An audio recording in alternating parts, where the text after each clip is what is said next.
நம்மோடு திரு புகழேந்தி அவர்கள் இணைந்திருக்கின்றார். அதிமுக ஒருங்கிணைப்பு குழு சார்பாக.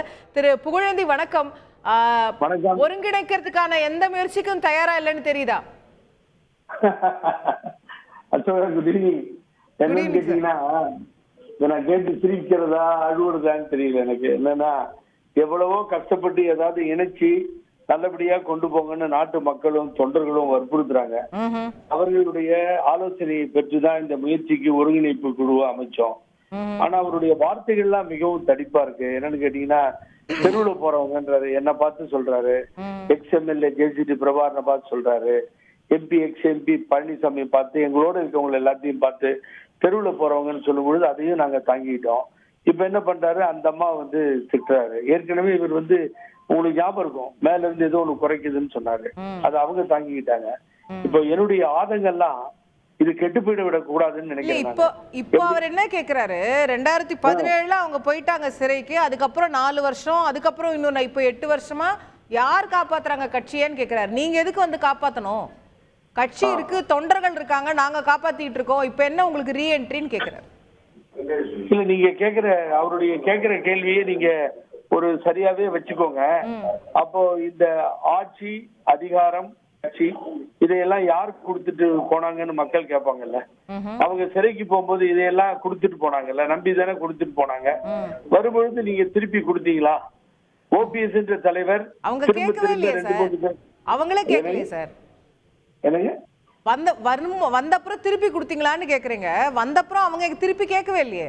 அவங்க நான் அரசியல்ல இருந்து ஒதுங்கிக்கிறேன்னு அறிக்கை விட்டாங்க. அதுதான் அவர் கேக்குறாரு. இப்போ 3 வருஷம் எங்க போயிருந்தீங்கன்னு கேக்குறாரு. இல்ல, ரொம்ப சரியான கேள்வி. நான் கரெக்டான பதில சொல்றேன். என்ன வச்சு நான் லோக்கல் ஸ்டாண்ட் அங்க பெங்களூர்ல இருந்தப்போ அச்சோகா உங்களுக்கு தெரியும், நம்ம தொலைக்காட்சிக்கு தெரியும். தொடர்ந்து என்ன வச்சுதான் அவங்கள 13 அமைச்சர்கள் பார்த்தாங்க. அங்கேயும் அழுதுனாங்க, கதறினாங்க. அம்மா சிறையில் இருக்கீங்களே, ரொம்ப கஷ்டமா இருக்குன்னு சொன்னாங்க. அவங்க எல்லாம் பார்த்தப்போ நான் என்னுடைய நண்பர் இதே பழனிசாமி என்கிட்ட 3 தடவை வரேன்னு கவர்மெண்ட்டுக்கு சொல்லிட்டு புரோகிராம் போட்டு வராம போயிட்டார். பார்க்கல. இதுதான் நிதர்சனம், உண்மை. நான் தவறா பேசவே இல்லை. இப்ப இதையெல்லாம் கடந்து வந்தாச்சு. இப்ப நான் என்ன சொல்றேன், அவங்க ஜெயில இருந்தாங்க, கன்விக்டட், எல்லாமே நிஜம்தான். நான் இல்லைன்னு மறுக்கல. எலெக்ஷன்ல கூட நிக்க முடியாது. அப்படிப்பட்ட வீட்டுல இருக்கவங்க கிட்ட ஒரு 5 நிமிஷம் போய் இவர் கார்ல இறங்கி, அம்மா உங்க ஆதரவு வேணும், நீங்க உங்களுடைய ஆட்சி வேணும், என்ன நீங்க தான் சிஎம் பண்ணீங்க, இந்த கட்சியை நல்லபடியா நடத்திட்டு போலாமா, பிரச்சனை இல்ல, உங்க ஆலோசனை எல்லாம் சொல்லுங்கன்னு கேட்டு சரி பண்றதுக்கு என்ன கஷ்டம்? ஓபிஎஸ் உங்களை ஓபிஎஸ் தானே முதலமைச்சர் கேண்டிடேட்டா அனௌன்ஸ் பண்ணாரு. அப்ப அவர் ஒருங்கிணைப்பாளர்னு ஒத்துக்கிட்டு தானே தேர்தல் நடத்தி தேர்ந்தெடுத்தீங்க. அவரையும் ஒரு 5 நிமிஷம் சேர்த்துக்கிறதுல என்ன பிரச்சனை? ஆகவே தோல்வி தொடர்கதையே விக்கிரவாண்டியில நிக்க முடியாத நிலைமை. அவர் இப்ப கேக்குறாருல, ஓபிஎஸ் பலாப்பழத்துல நின்னுட்டாரு, அவர் ரெட்டையில வேண்டான்னு ரெட்டையிலையை விட்டு ரெட்டையில எதிர்த்தே போட்டிட்டாரு, இன்னும் என்ன அவரை இணைக்கிறத பத்தி பேசுறீங்க கேக்குறாரு. அந்த சூழ்நிலையை உருவாக்கி கொடுத்தது யார்? ஓபிஎஸ்க்கு. ஏன் நீங்க அதை ஒத்துக்கிட்டு ஓபிஎஸ் சேர்த்துக்கிட்டு போயிருந்தா இந்த பிரச்சனையே வந்திருக்காரு. அவர் வேண்டாங்கிறாரு. யாரு? ஏன்னா அவருக்கு என்ன லாஸ்? அவர் வேண்டான்றாரு. ஓபிஎஸ் கட்சி விட்டு நீக்கிறதே பொதுக்குழு தான். இது என்னோட சொத்தோ அவருடைய சொத்தோ கிடையாது. இது பொதுமக்கள் சொத்து. புரட்சி தலைவர் எம்ஜிஆர் உருவாக்கிய இயக்கம், அம்மாவால் பரிணாம வளர்ச்சியில் வெற்றியடைந்த இயக்கத்தினுடைய சொத்து. அனைத்து இந்திய அண்ணா திராவிட முன்னேற்ற கழகம் ஒவ்வொரு தொண்டனுடைய சொத்துங்க. அவருக்கு பாதிப்பு இல்லாம போலாம். கட்சி தோக்குதுன்னு கண்கள்ல நீர் விட்டு நெஞ்சத்துல வருத்தத்தை ஏற்படுத்தி வீட்டுல சாப்பிடாம கூட உட்கார்ந்து இருக்கவன் அதிமுக தொண்டன் தானே. அதை பத்தி கவலை இல்லையா? இப்ப நான் கேட்கிறேன், 84,000 பேரு ஓட்டு போட்டாங்களே அன்னைக்கு முத்தமிழ் செல்வனுக்கு, 9,000 ஓட்டுல தானே தோத்தாரு.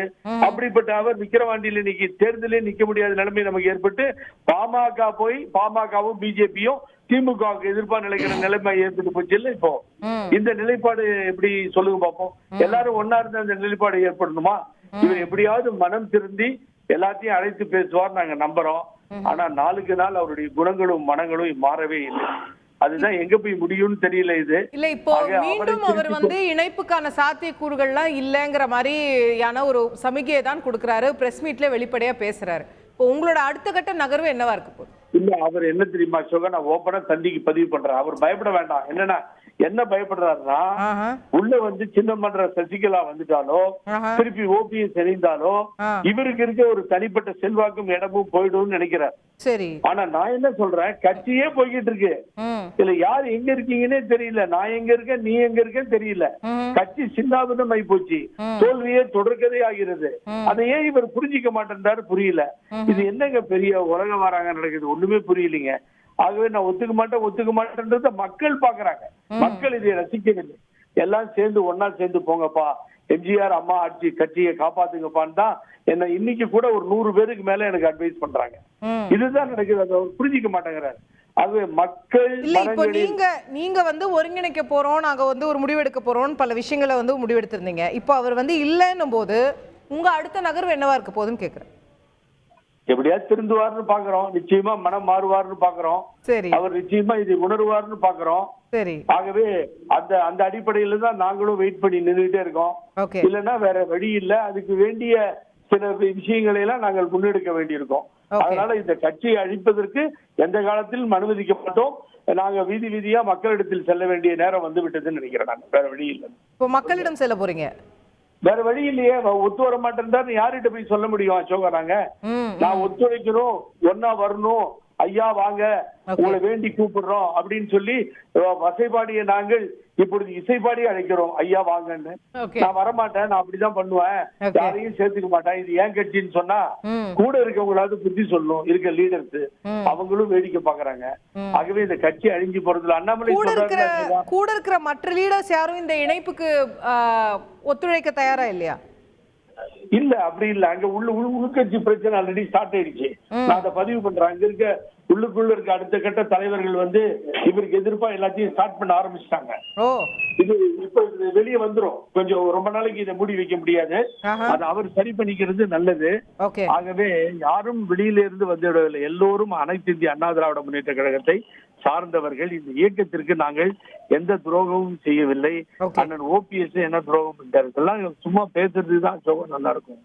ஆகவே தவறான அவருடைய மனதை மாற்றிக்கொள்ள வேண்டும்.